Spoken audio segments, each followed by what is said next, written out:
I have walked out on a pool deck and been like, boy. excuse me. And it didn't go over very well, so I didn't do that again. No. I would love to have seen that. Excuse me. Welcome to Fit2B Radio. Slip on your minimal sneakers, notch your headphones into your ears, tuck your smartphone into your pocket, and take us along for a walk while we talk. Or just grab a cup of your favorite drink and get on the floor and stretch a bit while we bring you all things fitness, core, and diastases recti related. You guys ready? Yes. Yep. All right. Born ready. Born ready. I love that. I love your first one though, when you're like, I wish I could just say all those things. I know. That is so bad. Hey everybody, welcome to Fit2B Radio. My name is Chris Banke and I am the host today. I'm also the co-founder of Fit2B Studio. I'm here with Beth Learn. She's the founder and CEO of Fit2B Studio. We have a guest today that I'm excited to talk to. Her name is Celeste Goodson. Celeste, thank you for spending some time with us today. Appreciate that. Thank Where are you coming to us from today? I am in Franklin, Tennessee, so just a little bit south of Nashville. A little bit south of Nashville. How's the Hey, weather? that's where most of Oh our my viewers gosh. are. Yeah, we actually, that's awesome. Tennessee represents in I 50. know. Awesome. Way to I don't know go, what we're doing Tennessee. there. Way to be on top of it. Maybe Yeah. it's you. Maybe you're the reason. Yeah, I do link to and share, so you never know. Mhm. But I like that. weather was crazy. Yesterday was 30 degrees. Today is 75.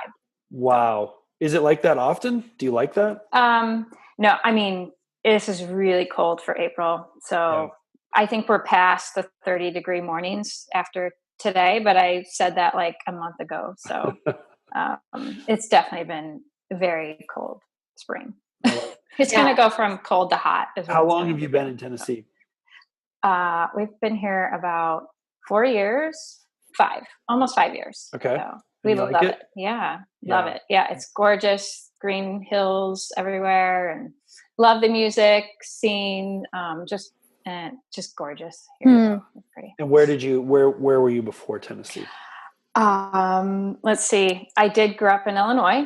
Okay. And braved the harsh winters there, Northern Illinois. And we've lived a lot of places. My husband and I have.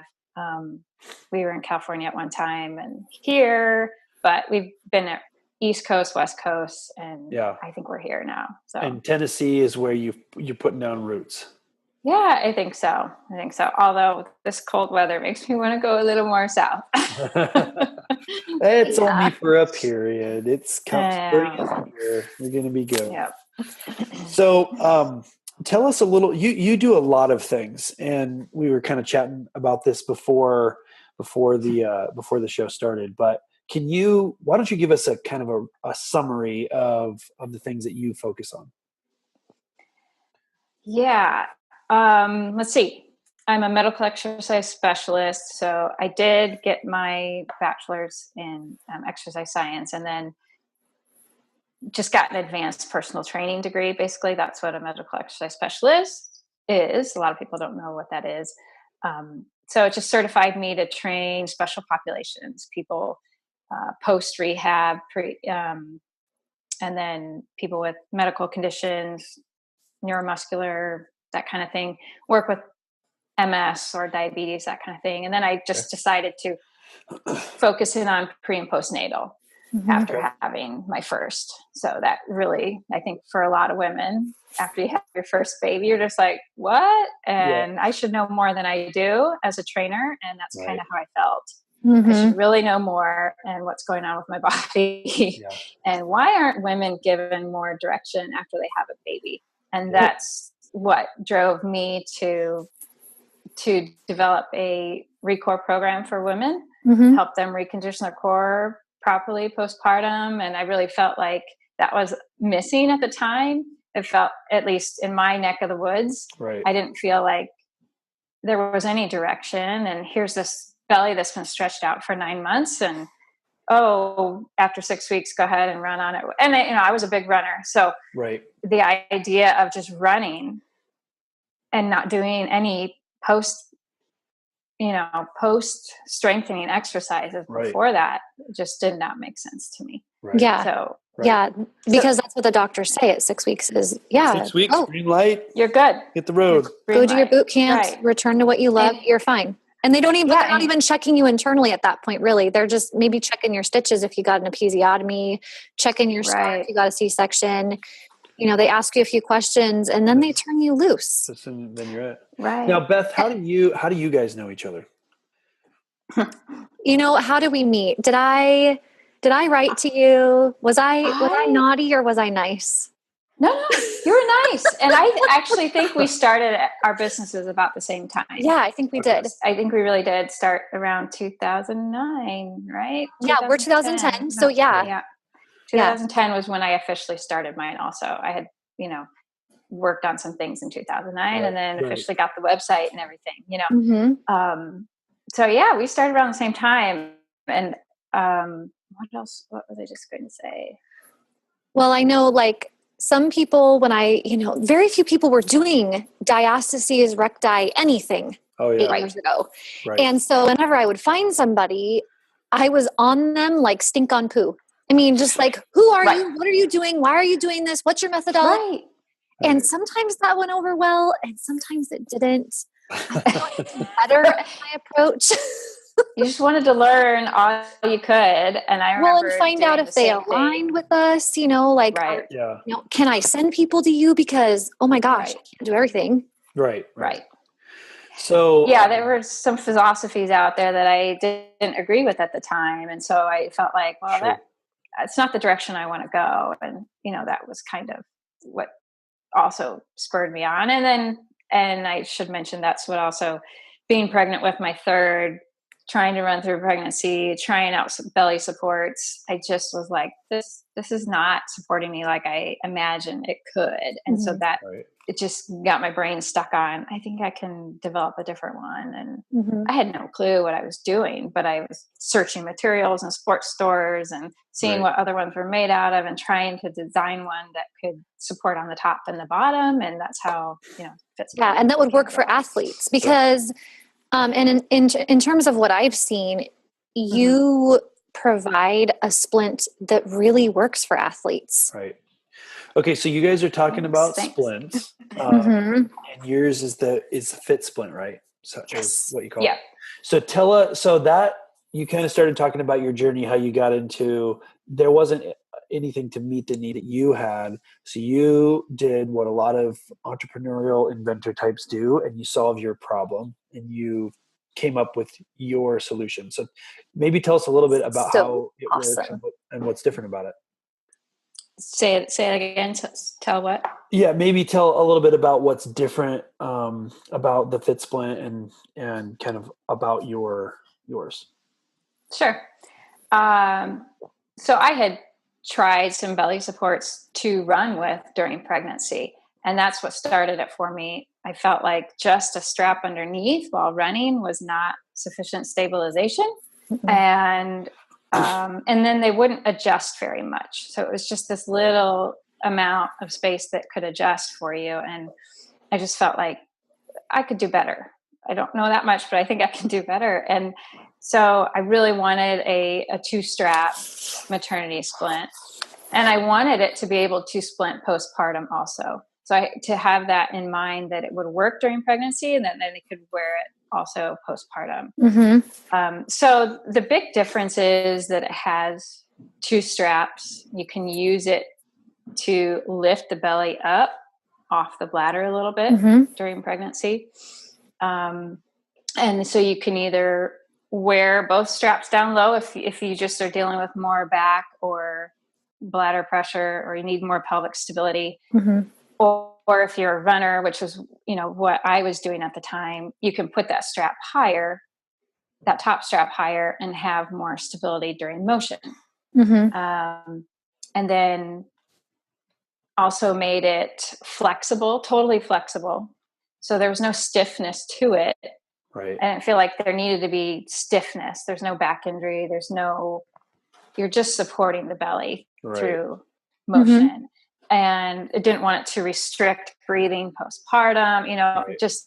You just like to work like athletic tape, but better, because athletic tape can work, or, kinesio tape can work fine, but during a pregnancy and postpartum, it's tricky with tight skin or loose belly skin, or it's just painful. So I think that stuff is more useful in latter stages of closing a diastasis or needing just a little extra core support after you've already regained a fair amount of tension and your skin is mostly returned to normal. Mostly, never totally returns to normal.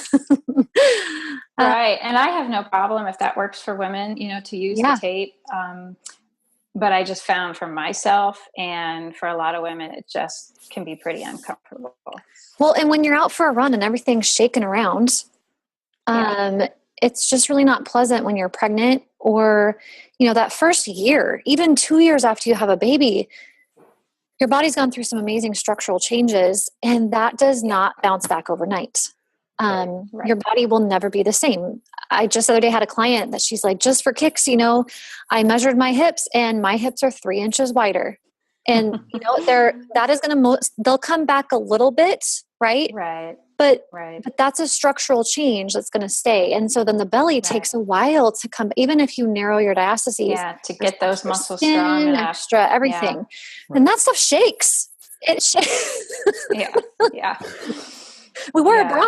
We wear a bra for these. Like, what's the Why are we not wearing a bra while running? Well, and I do say we certainly don't. Women, yes, I'm a runner, but do you need to be running through pregnancy? No. If you want to, and you get into those last half of your pregnancy, yes, please support that belly during motion. Help it out. But certainly women do not have to run through pregnancy. There's no award. You're not better. You're not more ready for delivery because you run. Right. But if you are running, take care of that core and support it well. Yeah. And now then I was just going to say, you've worked with a couple really high level athletes. You want to throw out some? Yes. Yeah. The last couple of years have been pretty big. I've been able to, it was kind of a dream of mine from the beginning to be able to help elite athletes get through pregnancy doing what they want to be doing. And certainly if things don't work out, then they don't. But I was able to work with, get Gwen Jorgensen. She was an Olympic gold medalist last Olympics in Rio in the triathlon. Yeah. And she used the Fit Splint throughout her whole pregnancy. She said it just helped her considerably during runs, biking, supporting that belly, helped her stay cardiovascularly fit like she wanted to. And she definitely listened to her body. She didn't push through anything. She felt good. And I tell every running woman that it's going to be different for everyone. Some women may feel great running through pregnancy and some may not. And there's nothing wrong if you have to cut back. Right.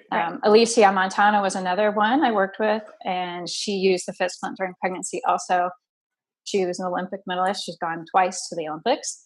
And she just had her second baby. I was able to work with both of them in person. So postpartum, I was able to visit with them, do a core assessment, help get them started on exercises, work with their pelvic PTs, work with their OBGYNs, and help get them started back to, getting back to running. That is so exciting. Fantastic. Yeah. It's really cool. So you developed the splint, and was the splint before the ReCore program, or did that come after? Like, which came first? It really kind of happened at the same time. Okay. Because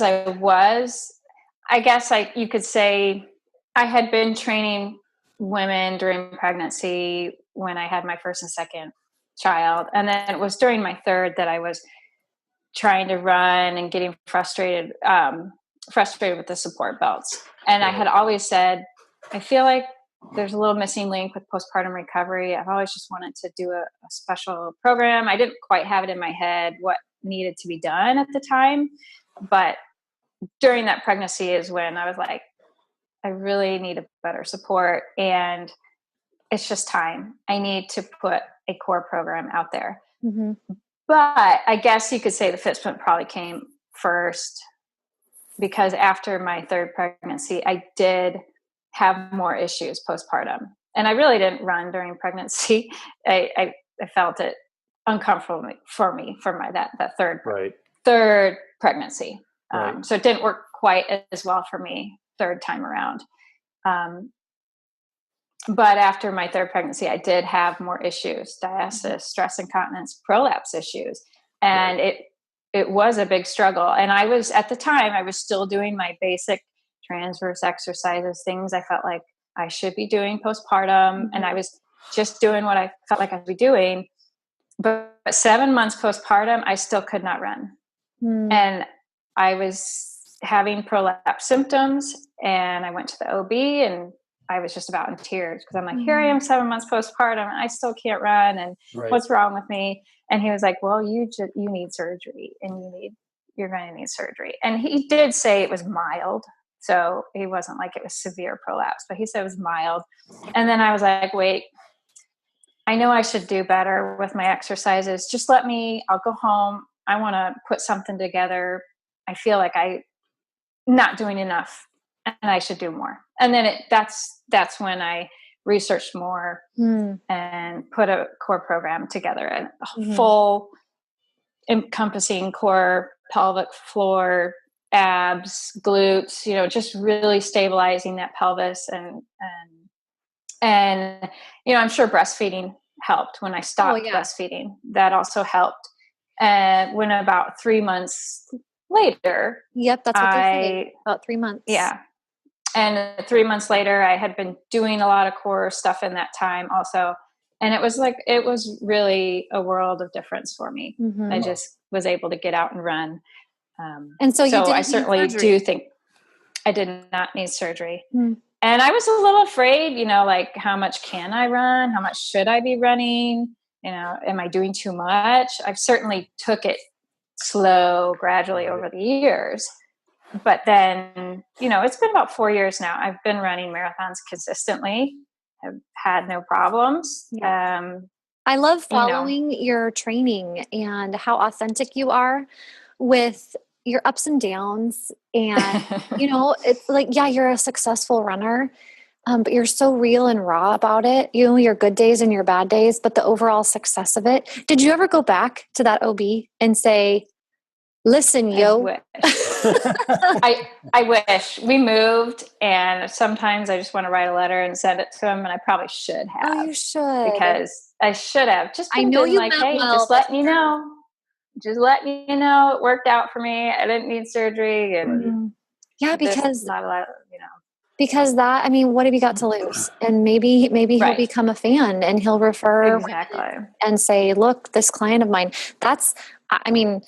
okay, but to be honest, I haven't done that with my OB yet. I need to do that with my OB. I know. It's like I've talked to all these other OBs. Right. Do it. Right. I've talked to mine here. And yeah. I've talked to millions of others, but I'm like, I really should go back to that one. I still haven't. It's like, but the one that has seen us, I just feel like, well, I don't know. Yeah. So tell me more about the program. It's an online program, and so describe who it's for and what they can expect, and why it's important that they do it with the splinting. Yes, and the splinting. So the ReCore program is a 6-week core reconditioning program for postpartum women. I do it online. Women can just do it on their own, download it, do it on their own pace. And I do also train in home still. And I'll consult if people want to do online training more specific. I'll do Skypes and observe the form and that kind of thing. So I do interact with them also if they want to do that. So the splinting, I do recommend women splint postpartum within the first 4 to 6 weeks, typically. While there's no, generally it's like a 3-month postpartum window is really a good recommendation for splinting. I will recommend it for all postpartum women because we don't I think there needs to be more research. We don't know enough about how well this tissue heals on its own. And we do know that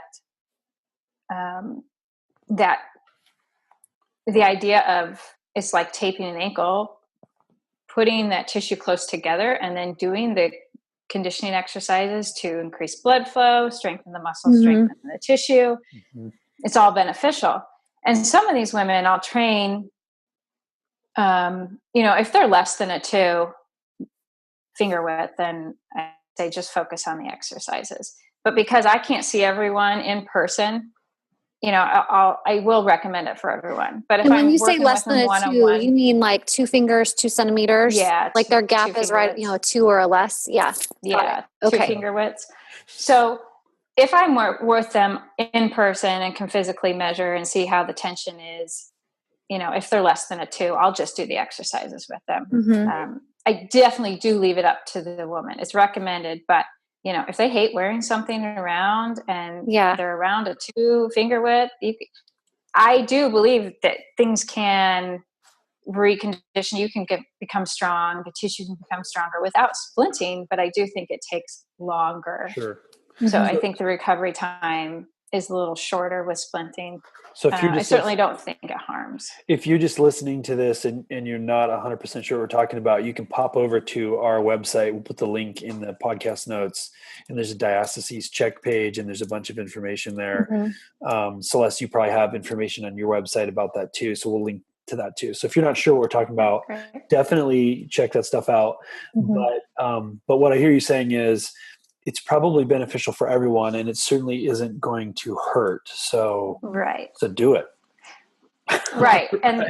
And there's the myth, there's the statement out there that supports make you weaker or supports increase abdominal pressure too much, and it's not good for the pelvic floor. And my 2 thoughts about that are, definitely case by case is important, and seeing a person, a trainer or a specialist in person, pelvic floor therapist, whoever it is, someone who specializes in postnatal fitness in person is best, and they can help your situation best. But in general, I do not think it's going to harm, especially if you're wearing it properly. So it's difficult to wear the Fit Splint too tight. The material is flexible, and it's really just putting those abs and tissue back to almost the original space that it was before. So you have these stretched out muscles and tissue kind of hanging there. Right. You're just putting them back to the original space. So that's almost like saying, well, you don't want to get thinner, or you don't want those abs to come back because that's going to increase too much abdominal pressure. And that's not the case. Yeah. I mean, it's a bit of a shame because people would never say that about a broken leg, that you shouldn't put it in a cast because it'll make you weaker because the bone's broken and you need to get the 2 bones next to each other so that they can heal properly. And I think that, that kind of makes sense with splinting as well, right? I mean, it's a similar approach. Yeah. And I do think it's confusing for people out there because there are stiff corsets out there that aren't needed, and people girdles, waist trainers. Girdles, waist trainers. And what is a waist trainer? And the whole idea of a waist trainer, you can't train your waist by wearing something, and I'm very honest about the Fit Splint. You can't wear the Fit Splint and do nothing. You have to do exercises also. Right. It's just a support. For sure. And so there are products out there that say, oh, wear this and it will do everything for you. You'll lose belly fat. It's just like, no, silly claims. I liken it to a walking cast. Many years ago, they realized that when they put people with a certain type of break, less severe breaks, which, with diastases, we're talking about a thinning and widening of the fascia that connects the 2 sides of your abs together.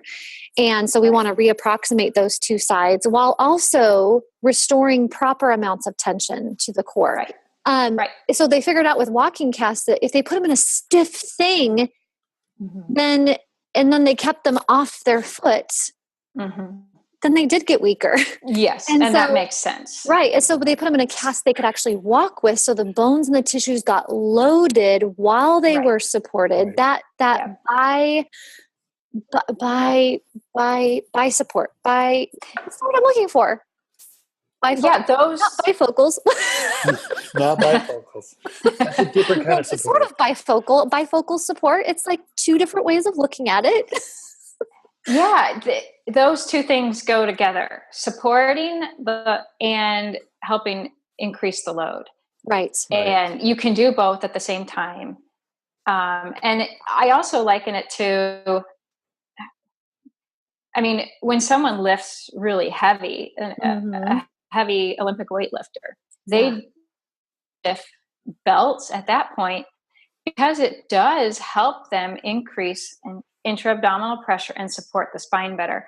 So they sometimes, in some ways, wearing, the fist splint, which is flexible, you're still supporting, but yet you're allowing the muscles to work. Right. And you're not increasing abdominal pressure in a bad way unless you were like not able to breathe well. Right. And then it's too tight. And that's, the whole idea behind corsets and that kind of thing is suck yourself in and hold it in really tight. And we don't want that. Obviously they're not talking about exercise. So right. It's a totally different idea in general. But yet they all get lumped in all together, and a support is bad. So all supports are bad. And I think we've got to look a little in between the lines. It really does help. Right. And it feels good. If it doesn't feel good, there's a problem. Right. But most women, when they, and I've seen this, I know you've seen it as well, you get them into a splint worn correctly and they just go, yeah. Oh, and it centers them and it grounds them because, something that somebody said in this birth healing summit that I listened to last week, and I know you got part of that as well. We both listened to different chunks of it. It was so cool. You could kind of pick and choose which speakers you wanted to hear. Yeah. Somebody pointed out that like the transverse abdominis, that deep wraparound core muscle, is not a moving muscle per se, but it is this stability muscle, this hug of support. And I've heard it defined that way too, but for them to so clearly say, this is not a muscle that moves you, it's a muscle that holds you. And that it is a muscle that lets other muscles work around it. Yes. Yeah. And when that muscle is jello, when that muscle's fascia has been stretched and thinned along with all the other abdominals fascia, you don't get that grounding, centering hug that then lets you springboard and feel confident and tall and strong to do other things. Right. Is it the only major important core muscle? No, but man, it sure does play a big job. And when it's not working right, it's like if mama ain't happy, ain't nobody happy. It's the mama ain't happy muscle. It really is. You think about, actually like McGill's analogy of the transverse, and he talks about how it's a stabilizer. And you think about if I can use the right term, if you can think about a machine, a digger that has to dig into the ground, they have a part of the machine that sticks in and stays and stabilizes. Right. And that's the transverse. It has to stiffen the platform and lock in. Yes. So that everything else around can move well and be stabilized. You have to have that stabilizer working. And so that transverse in the body is the stabilizer. It has to be strong and it has to be able to hold. And when it does that, it's locking the spine. It's I know we're getting off a little off tangent we're not, here, but it is stabilizing that spine. Because it's not always right after you have a baby and everything's still stretched out, when there's a wide diastasis, or even sometimes there's no diastasis, but there's other weakness and core dysfunction, a splint, the role of a splint is to take the place of the transverse and to help somebody connect mentally. And I think that's the biggest part. The biggest value in splinting is that people can feel what their transverse should be doing. And there's this light bulb that goes on. Right. And maybe that takes a couple weeks because, you know, when you're an exhausted new mom, right. And that's another big reason we advocate for this, right, Celeste? Is you don't have time to think. You're just trying to stay awake long enough to feed this baby. Right. Exactly. Yeah. There's so much going on. Yeah. So let's give you something to kind of just help you feel held together while you recover. So Celeste, you work with elite athletes all the way to regular athletes. Do you find that people that it's a pretty significant problem? People are not addressing the core issue, and they're just kind of unaware of it. Is that common?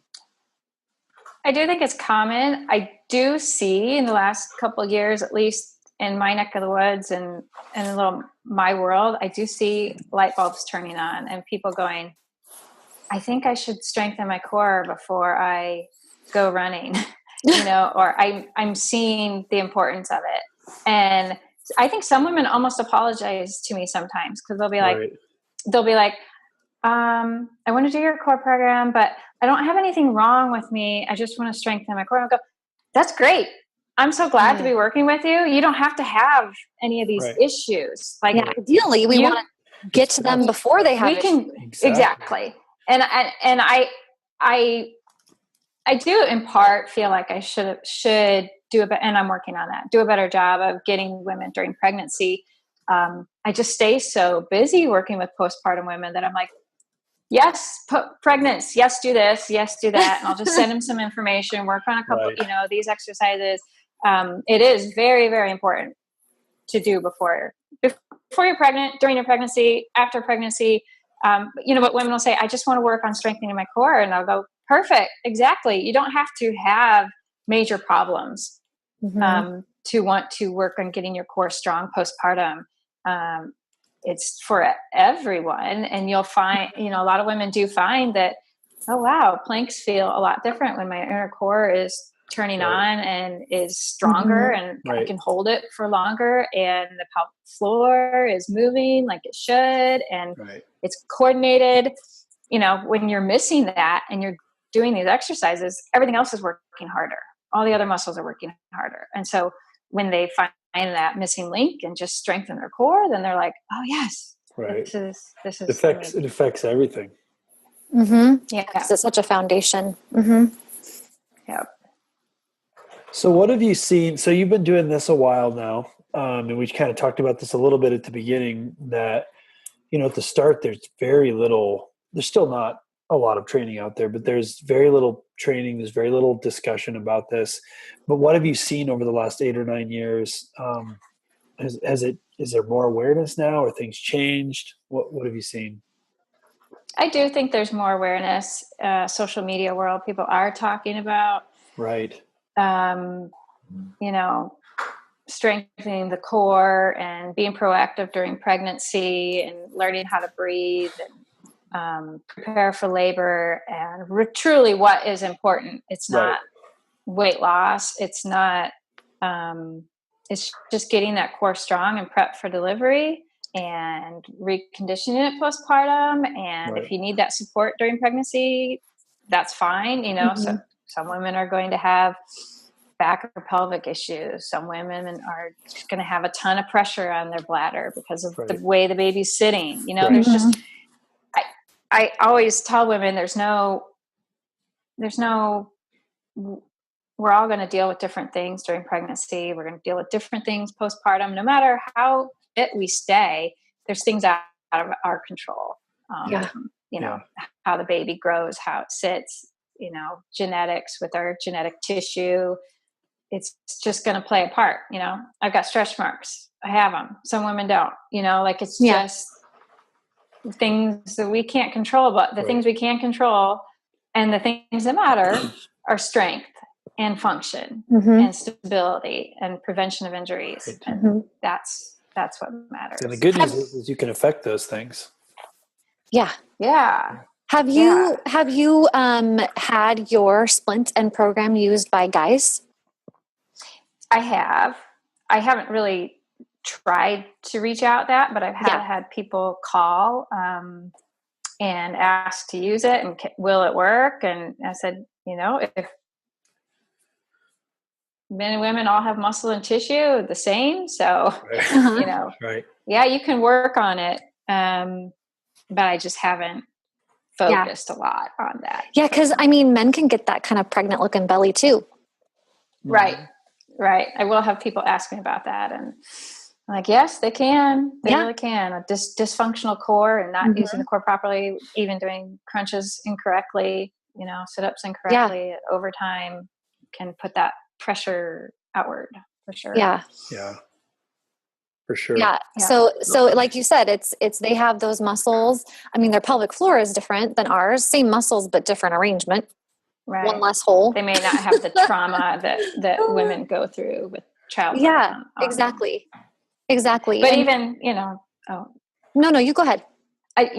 Talking to a client yesterday who went through a C-section and talking about pelvic floor issues, just like, the summit we talked about, you just because you have a C-section doesn't mean you're not going to have pelvic floor problems either. Right. And so I was just reminding her she's pretty normal. Yes, she had a C-section, but it's totally normal to be having these pelvic issues and have to relearn how to engage and relax those pelvic floor muscles. And that's very common I see in athletes is tight pelvic floor, hard time relaxing it, and it causes dysfunction and pain over time. Yeah, because we athletes, we have been trained since youth or younger to always be on, always be in that ready stance, always tummy tight. Right. There's all these little things, and all the training is about tight muscles and toning, and it's like there's really not enough relaxation to balance that out. And I know that's a part of your program and mine.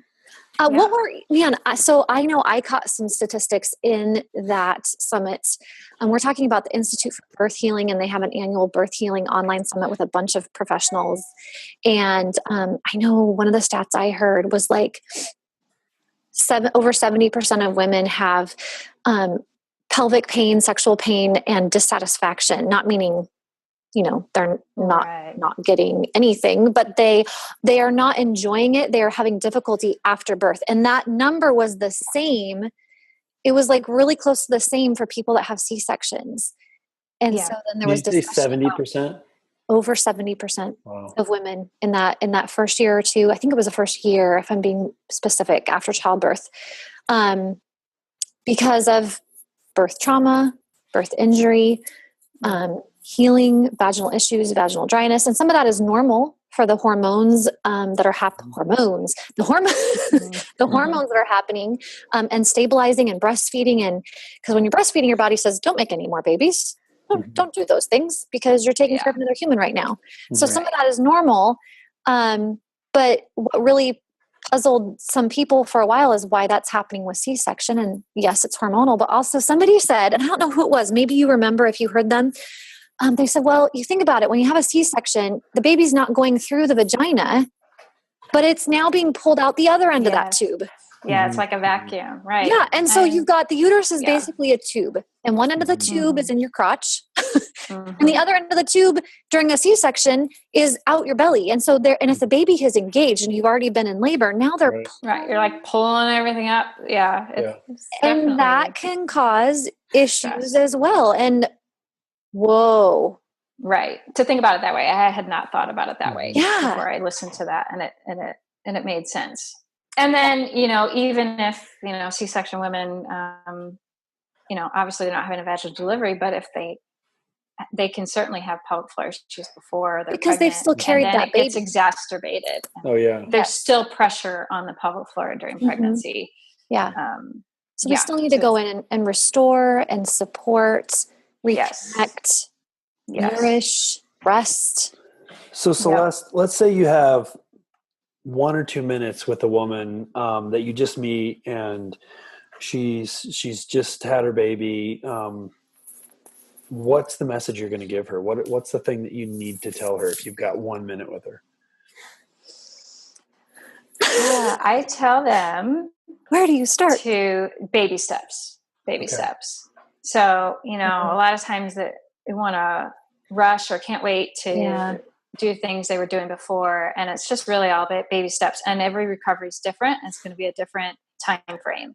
So just, and things can feel overwhelming for some women. They can not, feel like they have time to do any exercises. Right. So I tell them, you just do what you can, and 2 steps forward, 1 step back is still making progress. Right. Even if you did these exercises 1 time a week, you're doing more than if you were doing nothing. Right. You're helping wake up the brain muscle nerve connection. Mm-hmm. So, and then, so it definitely doesn't need to be gung ho, hurry back, as soon as you can. Right. Definitely listen to your body. But there are type A personalities, and some women, it's good for their mental, good for postpartum mental health, right, to feel like they can get back to certain things. And some women do just fine. So I hate to put a blanket box around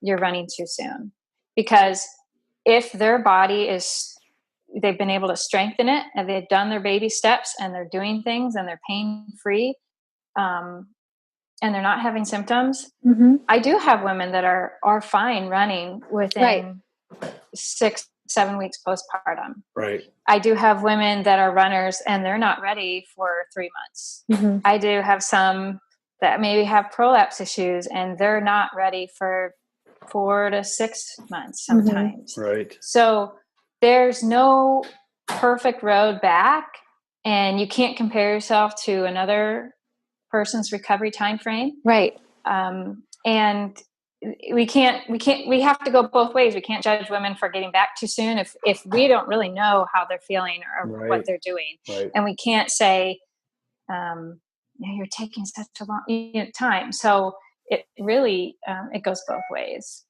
Mm-hmm, for sure. For sure. And we talk about people with different genetic patterns, and I'm learning more about just how huge that is. People that have hypermobility or collagen disorders. There's a lot in that affects their ability to make new fascia, because that's essentially what has to happen in the core and pelvic floor. There's a lot of undiagnosed birth injuries, and we're not trying to scare people here, but we do want women to be aware. And the overall message is that you will not come out of birth unscathed. Right. That never happens. There will be a amount of recovery that you need to do. It may be as minor as some gentle overstretching that has happened that then needs to be restored. It may be as major as a full avulsion of different tissues, but all of those things are treatable, usually non-surgically. Right. And then there is surgery. So we live in this age where there is hope and an immense amount of treatment and support. So you can still face your life and your goals as a woman and a mother, and know beyond a shadow of a doubt that no matter what happens to you, there are professionals who are available to help you recover. And you very likely will end up stronger than you were before. Mm-hmm. And that's what I loved about the summit as well is, we do need to do a better job connecting. You do a great job of this. It's something I'm always trying to do, connecting more with pelvic floor therapists, OBGYNs, nutritionists, referring women to who they need when they need it. Because a lot of them don't know it's out there, or, OBGYNs don't realize, there's a core program here, go do this first. And you're having, go see a pelvic floor therapist. Mm-hmm. Someday this will be normal postpartum recovery for women, and hopefully sooner rather than later. And we are part of making that someday happen sooner. Exactly. Mm-hmm. It's an honor to serve with you, Celeste. Oh, I love working with you. You do an amazing job of connecting with professionals and, reaching so many women worldwide. Thank you. You just think about how many people I mean, think about the things that women are learning now ahead of time while they're pregnant or recently postpartum, getting on top of things before they are issues 3-4 years down the road. Yes. You know, because a lot of times it's what happens. They don't hear about anything during pregnancy. They don't hear about anything postpartum. And then a year or two, they go, wow, why am I having trouble with this? Yeah. Or, what's going on? And that's a year or two of their life that they've suffered and dealt with it and had problems. They didn't need to. Right. Yeah. So Celeste, and it's just so easy to be proactive in the medical field. And it's just a matter of getting them sent in the right direction. Yes. It would be nice if more professionals took a proactive instead of a Band-Aid approach. I mean, it's so obvious when you say it, but it's just not normal practice. Celeste, where can people find you if they want to learn more? The website is recorefitness.com, and on Instagram, it's Recore Fitness. Facebook is Recore Fitness also. Awesome. We'll put all that in the podcast info too. Great. Thank you. Thank you for being on our show. Thank you for having me. It's fun. Awesome. It's been great. I always want to talk about this stuff, right? Yeah. Yes, I know. Me too. For hours. Have a great day. Yeah. Oh, thank you. You too. Thanks for having me. Absolutely. Thanks for spending the time with us. Yep. So this is how this last part goes. If you got a kick out of what you just heard, you should subscribe to Fit2B Radio. And of course, we'd love it if you'd also follow us on Twitter at Fit2B, on Instagram at Fit2B Studio, and on Facebook via Fit2B Tennessee Fitness. We pay the bills that keep our lights on over at Fit2B.com by providing family-friendly workouts that help you make a strategic return to fitness. So go check that out too, and I'll see you there.